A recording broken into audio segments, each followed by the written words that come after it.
নিয়ে এসেছি। আজকে আমি রান্না করছি কুমড়া ডাঁটা চচ্চড়ি। দুটো লঙ্কার পেঁয়াজ দিয়ে দেবো।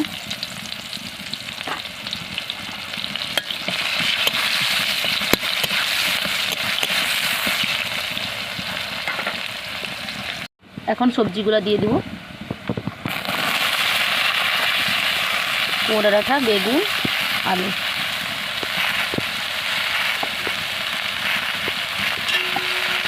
সামান্য পরিমাণে নুন,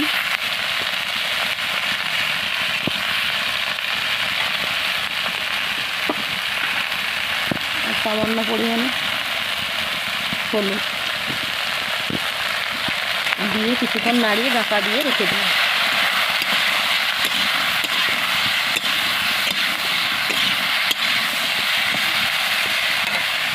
ঢাকা দিয়ে রেখে দেবো কিছুক্ষণের জন্য। ওই জিরা আর সরষা রসুনের বাটাটা দিয়ে দেবো।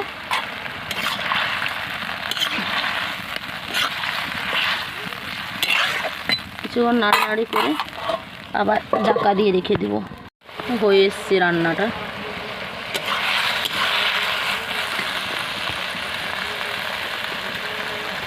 নামিয়ে নিব।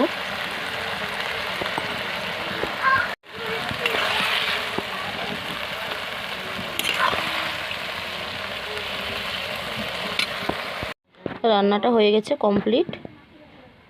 খুবই টেস্টি হয় খেতে। রান্না করে দেখবে, একবার ট্রাই করবে। এখন শেষ করছি, এরপর নতুন আবার রান্নার রেসিপি নিয়ে আসবো কালকে।